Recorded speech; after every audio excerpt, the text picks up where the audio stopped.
इतना है, इतना बुरा हाल है सीवर का कि पूरी सड़कें चौक हैं, सीवर चौक हैं, नाले चौक हैं। इसी तरीके का कोई व्यवस्था नहीं, कुछ नहीं। अच्छा प्रयास था मोहल्ला क्लिनिक का कि भाई होना भी चाहिए, लेकिन उस प्रयास को क्या हुआ कि वो भ्रष्टाचार की भेंट चढ़ गया वो प्रयास। आप देखेंगे तो हर देश की राजधानियां एक अपने आप में ही एक उनका स्टैंडर्ड है। जब दिल्ली में हम देखते हैं तो दिल्ली में देखते हैं कि यार ये हमारे देश का तो हम बहुत करते हैं कि हमारा भारत देश बहुत महान। इसकी वजह से दिल्ली का कितना नुकसान हुआ।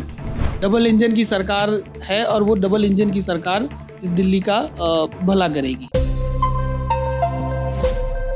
नमस्कार, आप देख रहे हैं एयर न्यूज़। मैं सागर कुमार झा। आज हम आए हैं द्वारका मोड़ में, जहां हम लोगों से बात करेंगे किस तरीके से दिल्ली का माहौल है। विधानसभा चुनाव खत्म हो चुके हैं, अब दिल्ली में भाजपा सरकार आई है। कैसा कार्यकाल रहने वाला है भाजपा का। 27 साल बाद भाजपा आई है। भाजपा को इस बार मौका दिया है दिल्ली वालों ने। कैसी पहचान बनाने वाली है, क्या क्या कार्य करने वाली है, लोगों की क्या राय है, क्या काम होंगे दिल्ली में, कैसे बदलाव चाहिए लोगों को दिल्ली में, इन सभी मुद्दों पे यहाँ की जनता से हम बात करेंगे। तो आइए चल के बात करते हैं। नमस्कार सर, मैं आपका नाम जानना चाहूँगा। मेरा नाम विपिन द्विवेदी है। सर, आप क्या करते हैं वैसे? मैं लॉ प्रैक्टिशनर हूँ और इनकम टैक्स और टैक्सेशन से रिलेटेड मैटर्स हैं जो जीएसटी वगैरह इन सबको देखता हूँ। अच्छा सर, तो मैं आपसे बात करना चाहूँगा। पहले तो अभी दिल्ली में जो अभी विधानसभा चुनाव हुए थे उसमें भाजपा सरकार आई है अब 27 साल के बाद। कहीं ना कहीं क्या लगता है किस तरीके का दिल्ली का माहौल रहने वाला है, कैसा काम करने वाली है भाजपा सरकार दिल्ली में? मैं थोड़ा सा आपको शुरू से लेके चलता हूँ। जब 2012-13 की बात थी, जब अन्ना हजारे की मूवमेंट हुई थी, तो उस टाइम पे भी कुछ ऐसा माहौल था दिल्ली के अंदर कि लोग बहुत काफ़ी परेशान थे कांग्रेस की तत्कालीन गवर्नमेंट से, और उस टाइम भ्रष्टाचार के बड़े सारे मामले खुले हुए थे। तो एक अन्ना हजारे ने एक नई उम्मीद के साथ में उन्होंने एक आंदोलन शुरू किया था, और मुझे बहुत अच्छी तरीके से याद है कि उस आंदोलन में हम लोगों ने, सभी लोगों ने बढ़ चढ़ के बहुत हिस्सा लिया था। उसी आंदोलन में जो अभी पूर्व मुख्यमंत्री थे अरविंद केजरीवाल जी, उस आंदोलन में उनका भी बहुत योगदान था। लेकिन उनको को नहीं पता था कि वो बाद में, भाई किसी को कुछ पता हो नहीं सकता, वैसे भी कोई भविष्य नहीं जान सकता कि किस इंसान के मन में क्या है क्या नहीं है। तो उन्होंने उस आंदोलन में काफ़ी सक्रियता निभाई थी। तो उसके बाद उन्होंने एक अपनी पॉलिटिकल पार्टी बना करके, क्योंकि जनता में रोष था कि भाई बहुत भ्रष्टाचार है, कोई काम नहीं हो रहा है, किसी का किसी तरीके से कोई कुछ नहीं हो रहा है। तो उन्होंने पार्टी बनाई और पार्टी बना करके जनता ने उनको दो बार नहीं 3 बार उनको काफ़ी आशीर्वाद दिया। और हम दिल्ली में, सर देखो, हम एक तरीके से कहा जाए तो हम लोग उत्तर प्रदेश से मैं आता हूँ, और उत्तर प्रदेश बहुत बड़ा प्रदेश है, लेकिन दिल्ली ने हमें बहुत कुछ दिया। यहाँ हमारे परिवार को पालने के लिए जगह दी, हर चीज़ दी, रोजी रोजगार हमारा जो था वो सब कुछ हमें दिल्ली ने दिया। तो दिल्ली से हमारा एक इमोशन भी जुड़ा हुआ था कि दिल्ली का भला हो जाएगा तो हम सबका भला हो जाएगा। जो यहाँ पे लाखों करोड़ों लोग आकर के अपनी जीविका के लिए आते हैं और आने के बाद दिल्ली को अपना बना लेते हैं। इस दौर में हमने भी सोचा भाई दिल्ली का विकास होगा, दिल्ली का बहुत भला हो जाएगा। लेकिन जिस तरीके का आप सब लोगों ने सोचा था वो उस तरीके का कुछ हुआ नहीं। जो 2011-12-13 से पहले की स्थिति थी वही उसके बाद की भी स्थिति हुई। केजरीवाल जी ने भाई बिजली फ्री कर दी, पानी फ्री कर दिया। अच्छी बात है, गवर्नमेंट ने काम किया है कि भाई बिजली फ्री, पानी फ्री हो जाना चाहिए जिनको ज़रूरत है। लेकिन यहाँ पे सबको मिलने लग गया, ठीक है। फिर उसके बाद कुछ दिनों के बाद उन्होंने कुछ स्कीम लगाई, फिर इससे लड़ना उससे झगड़ना। फिर एक तरीके से कि एक सरकार को चलाने के लिए क्या होता है कि सर, जैसे अगर आप घर के मुखिया हैं तो आपको कई सारी चीज़ें बर्दाश्त भी करनी पड़ती हैं, और उसको आप अपने परिवार को किस तरह से अच्छे से रख सकते हैं, आपका पहला मोटिव वो होना चाहिए। लेकिन इन्होंने लड़ाई झगड़े करने शुरू कर दिए कि भाई तत्कालीन जो अभी की गवर्नमेंट थी उसके साथ में मिल करके काम करना था, उससे अगेंस्ट काम करने लग गए कि नहीं, हम अपना कुछ अलग करेंगे। तो इससे क्या हुआ कि लड़ाई झगड़े से दिल्ली के सारे जो विकास की योजनाएँ थी वो सारी योजनाएँ ठप हो गई। इसको इस बार आप विधानसभा में जब चुनाव हो रहे होंगे तो आप लोग जब फील्ड में गए होंगे तो आप लोगों ने देखा भी होगा कि जगह जगह सड़कें टूटी हुई हैं।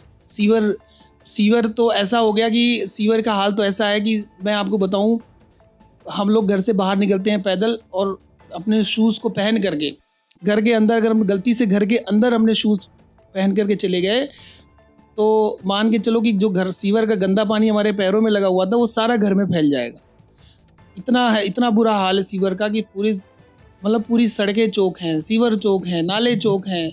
इसके बाद किसी तरीके का कोई व्यवस्था नहीं, कुछ नहीं। मोहल्ला क्लिनिक खोली उन्होंने कि भाई अच्छा प्रयास था मोहल्ला क्लिनिक का कि भाई होना भी चाहिए, लेकिन उस प्रयास को क्या हुआ कि वो भ्रष्टाचार की भेंट चढ़ गया वो प्रयास। मोहल्ला क्लिनिक जहाँ जहाँ भी देखोगे मोहल्ला क्लिनिक आप जा कर के एक बार विजिट करिएगा तो वहाँ इतनी गंदगी, डॉक्टर्स नहीं है, दवाइयाँ नहीं है, जहाँ चल रही हैं वहाँ डॉक्टर्स नहीं है, दवाइयाँ नहीं है, और जहाँ कुछ भी नहीं है तो वहाँ वो जो आस पड़ोस के लोग होते हैं, कुछ ऐसे लोग असामाजिक तत्व टाइप के लोग, वो वहाँ बैठ करके अपनी कोई नशेबाजी कर रहा है, कोई कुछ कर रहा है, तो वो भी एक मतलब फैली व्यवस्था हो गई। कुल मिलाकर के जब जनता त्रस्त हो गई तो अब जा कर के 2025 में भाजपा की सरकार बनाई, और भारतीय जनता पार्टी की सरकार बनाने के पीछे जनता का यही एक मकसद है कि भाई जो हमारे प्रधानमंत्री मोदी जी हैं, उन्होंने जनता में ये विश्वास दिलाने की कोशिश करी कि भाई हमें आप सबको आपने मौका दिया, एक बार दिल्ली हमारे हाथ में सौंप के देखो, हम दिल्ली के लिए बहुत कुछ करेंगे, डबल इंजन की सरकार चलाएंगे तो दिल्ली का भला हो जाएगा। तो जनता को ये समझ में आया कि हाँ, ऐसा हो सकता है कि भाई जब प्रदेश की सरकार, जो प्रदेश की गवर्नमेंट है और सेंट्रल की जो गवर्नमेंट है, दोनों अलग अलग रहती हैं, तो आपस में इनकी खींचतान रहेगी तो दिल्ली का कुछ भला नहीं होगा। तो दिल्ली की जनता बहुत समझदार और बहुत ही होशियार है, तो उन्होंने भाजपा को भी एक बार मौका दिया कि भाई आप अब आपकी डबल इंजन की सरकार बना करके चलाइए। अच्छा, मोदी जी की जो योजनाएं हैं, मोदी जी की जो गारंटियां हैं, जो उन्होंने अभी सेंट्रल में पिछले 10 साल 11 साल से जो सरकार चला रहे हैं, तो उसकी वजह से दिल्ली की जनता मोदी जी पे पूरा भरोसा करती है। उन्होंने जो गारंटी कार्ड दिया है कि महिलाओं को 2500 रुपये दिया जाएगा, महिलाओं को, गरीब महिलाओं को 2500 रुपये दिए जाएंगे, और जो सिलेंडर मुफ्त में या 500 रुपये का सिलेंडर दिया जाएगा। इसके बाद बुजुर्गों को पेंशन दी जाएगी, सड़कें साफ़ होंगी, नालियां साफ़ होंगी, भ्रष्टाचार जो हर चीज़ में नगर निगम से लेकर के आपके सीधा विधानसभा तक का जो भ्रष्टाचार फैला हुआ है, कोई भी छोटा डिपार्टमेंट बड़ा, सब में भ्रष्टाचार है, वो सारा ये दूर करने की कोशिश करेंगे और जिससे कि दिल्ली का विकास हो, दिल्ली के लोगों का एक स्टैंडर्ड बने। दिल्ली आप देखेंगे तो हर देश की राजधानियाँ एक अपने आप में ही एक उनका स्टैंडर्ड है, लेकिन जब दिल्ली में हम देखते हैं तो दिल्ली में देखते हैं कि यार ये हमारे देश का तो हम बहुत करते हैं कि हमारा भारत देश बहुत महान है, लेकिन जब हम उसकी राजधानी की तरफ देखते हैं तो इसी खींचतान में एक गवर्नमेंट दूसरे पे ब्लेम करती है, दूसरी तीसरे पे ब्लेम करती है कि उसने हमें नहीं करने दिया। इसकी वजह से दिल्ली का कितना नुकसान हुआ। अब हो सकता है कि आने वाले जो 5 साल है वो दिल्ली के लिए बहुत अच्छे हों। डबल इंजन की सरकार है और वो डबल इंजन की सरकार इस दिल्ली का भला करेगी। सर, आपकी बातों से कहीं ना कहीं लगता है आम आदमी पार्टी को जो जिस मोटिव से दिल्ली में लाया गया था, जो जनता ने चुना था, वो मोटिव तो पूरा नहीं हो पाया। दिल्ली की जनता का जो कार्य के वादा किए थे उन्होंने कार्य तो नहीं हो पाए। मेरा एक सवाल है, कई सारे सवाल मेरे मन में उठे हैं आपकी बातों से। एक सवाल मेरा पहला ये है कि केजरीवाल जी काफ़ी ज़्यादा प्रचलित हुए थे अपने चीज़ों को लेके, फ्री की चीज़ों को बांटने के, चाहे बस सर्विस फ्री हो, बिजली फ्री हो, पानी फ्री हो। ऐसा ही सेम वादा भी भाजपा सरकार ने भी कहा है कि इन चीज़ों के साथ दिल्ली में कोई छेड़छाड़ नहीं होगी, ये ऐसे ही चलती रहेंगी। कहीं ना कहीं अगर इसका हम दूसरा पहलू देखें दिल्ली में, तो हम केजरीवाल जी के समय पे सुनते थे कि इन चीज़ों की वजह से दिल्ली काफ़ी ज़्यादा घाटे में जा रही है। डीटीसी में जो कर्मचारी हैं उनको वेतन नहीं मिल रहा है, जल विभाग घाटे में जा रहा है, बिजली विभाग घाटे में जा रहा है। ऐसा क्या होगा भाजपा सरकार के राज में जो अब उस टाइम घाटे में जा रहा था, अब सरकार घाटे में नहीं जाएगी?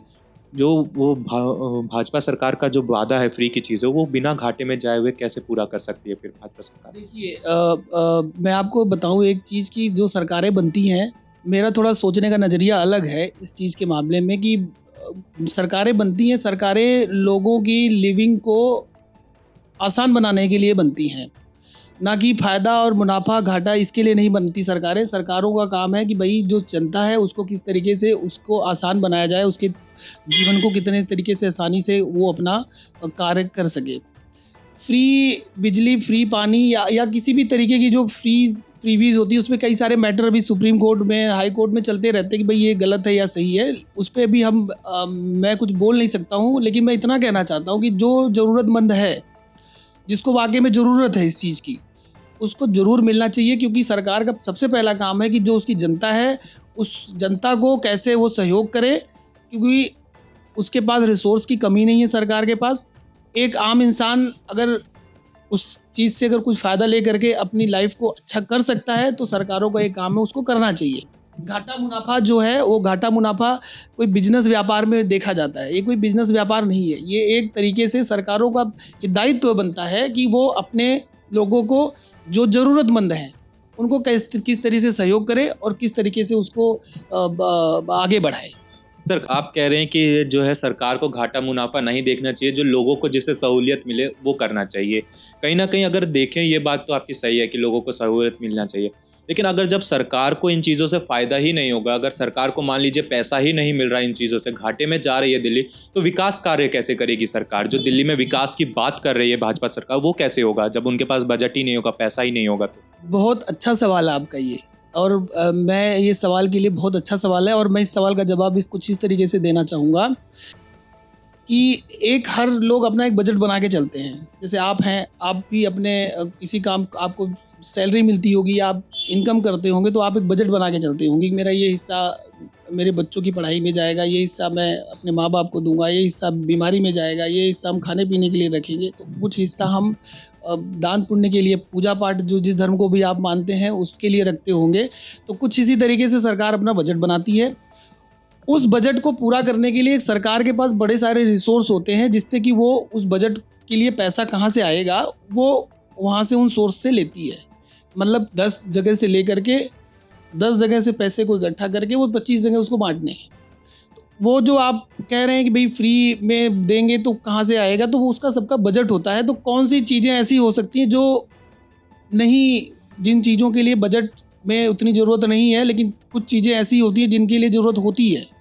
अच्छा सर, मैं जानना चाहूँगा, भाजपा सरकार ने जो है काफ़ी ज़्यादा कार्य करने अभी शुरू भी कर दिए हैं। कहीं ना कहीं यमुना की सफाई का जो वादा किया था कई सरकारों ने, वो भाजपा सरकार ने शुरू कर दिया है। यमुना की सफाई हो रही है, कई सारे अधिकारी जो हैं, एमएलएज हैं, वो अपने ज़मीनी तौर पे काम कर रहे हैं। क्या लगता है इसी तरीके से कार्य अगर चलता रहा दिल्ली में, तो जो गतिशील दिल्ली कही जाती थी, भागने वाली दिल्ली एक समय पे कही जाती थी, वो फिर से गति पकड़ पाएगी दिल्ली विकास की ओर? क्योंकि कहीं ना कहीं लोगों का ये कहना है जो शीला दीक्षित ने अपने समय पे काम किए थे, उसी काम पे अब तक दिल्ली चल रही है। केजरीवाल जी ने कोई काम नहीं करवा पाया है। निश्चित रूप से जब शीला दीक्षित जी दिल्ली की मुख्यमंत्री थी तो कांग्रेस की तरफ से मुख्यमंत्री थी, और कांग्रेस की ही सेंट्रल में सरकार थी, जिसकी वजह से दिल्ली गतिशील थी। दोनों सरकारें आपस में मिल करके चलती थी, तो दिल्ली गतिशीलता की तरफ चलती थी। अब ये 15 साल के बाद, 13, 14, 15 साल के बाद लगभग ये मौका दोबारा से आया है, और दोनों सरकारें अगर मिल के काम करेंगे तो निश्चित रूप से दिल्ली गतिशील होगी, और दिल्ली जो एक अपने देश की राजधानी है, और सही मायने में वो राजधानी बन के दिखाएगी। हर तरीके से विकास की गाथा लिखी जाएगी। हर सबको रोजगार मिलना चाहिए, सबको अच्छा जीवन मिलना चाहिए, रहने पीने के लिए साफ पानी मिलना चाहिए, रहने के लिए अच्छा घर मिलना चाहिए, माहौल मिलना चाहिए। हमारी बहन बेटियां अच्छे से घर सड़कों पे चल सकें, उनको साथ में किसी तरीके से कोई दुर्व्यवहार या किसी तरीके का कोई मिसहैपनिंग नहीं होनी चाहिए। ये सारी चीज़ें दिल्ली में अगर हों, और एक वर्ल्ड लेवल की अगर ये कैपिटल बनती है, तो हमें बहुत खुशी होगी। अच्छा सर, मैं एक चीज़ जानना चाहता हूँ, कहीं ना कहीं जो है सुनने में आया अरविंद केजरीवाल जी पे एक समय पे, अभी कुछ महीनों पहले काफ़ी ज़्यादा आरोप लगे थे। उनका ये चुनाव प्रचार से पहले कहना भी था कि अगर दिल्ली में भाजपा सरकार आई तो मुझे जेल जाना पड़ेगा, आप लोग अगर मुझे जेल भेजना चाहते हैं तो भाजपा सरकार ले आइए।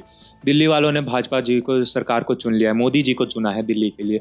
अब आपको क्या लगता है, जो ये सत्येंद्र जैन, मनीष सिसोदिया, अरविंद केजरीवाल जी के ऊपर आरोप लगे थे, इन आरोपों के चलते अब उनको जेल जाना पड़ेगा? देखिए, अगर किसी ने कुछ गलत किया है तो निश्चित रूप से ये उसको उसकी सज़ा मिलनी चाहिए। अगर कोई गलत काम करता है तो उसको उसकी सज़ा ज़रूर मिलनी चाहिए। वो चाहे अरविंद केजरीवाल हो, चाहे मनीष सिसोदिया हो, चाहे कोई और हो, चाहे मैं खुद क्यों ना हो। कोई भी अगर गलत काम करता है, गलत को तो गलत कहा ही जाएगा। और आदरणीय सुप्रीम कोर्ट ने, हाई कोर्ट ने, सब ने कहीं भी किसी भी तरीके से इनको कहीं भी ये नहीं कहा कि भाई आप निर्दोष हैं और आपको जानबूझ करके फंसाया जा रहा है।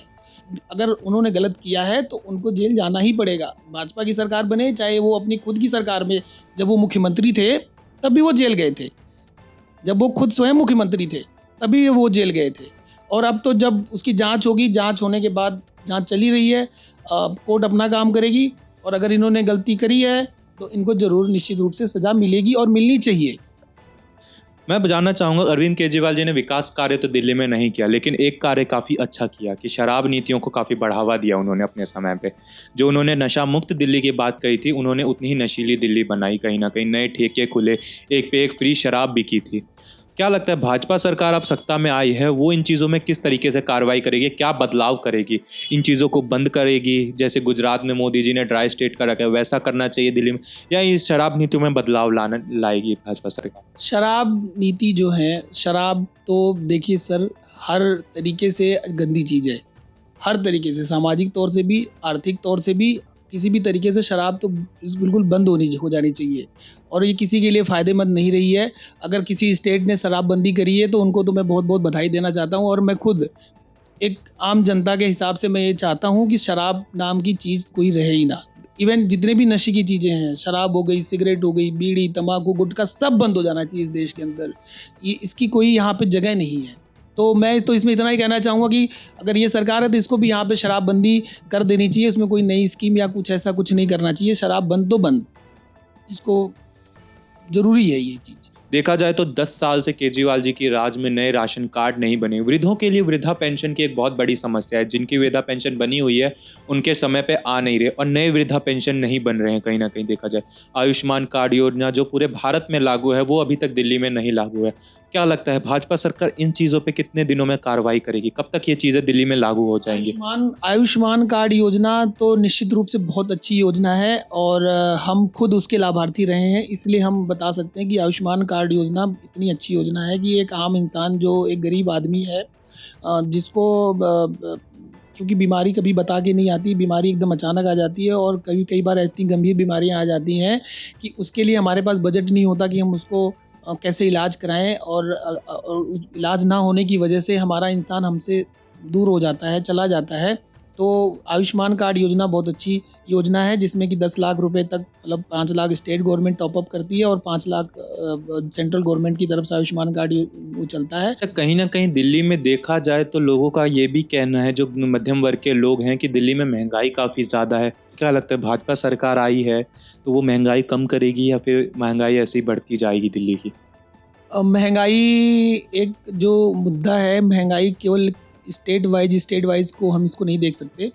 महंगाई एक जो है सेंट्रल पूरे भारत के लेवल का मुद्दा है, क्योंकि महंगाई हर जगह, जहाँ भी आप किसी चीज़ में कोई भी चीज़ कहीं भी जाके खरीद रहे हैं तो 1 रुपये 50 पैसे इस तरीके का ही अंतर आएगा। महंगाई तो हर जगह ही एक मुद्दा है और महंगाई को अगर कम करना है तो करना चाहिए और लोगों की इनकम को भी बढ़ाने पे ध्यान देना चाहिए।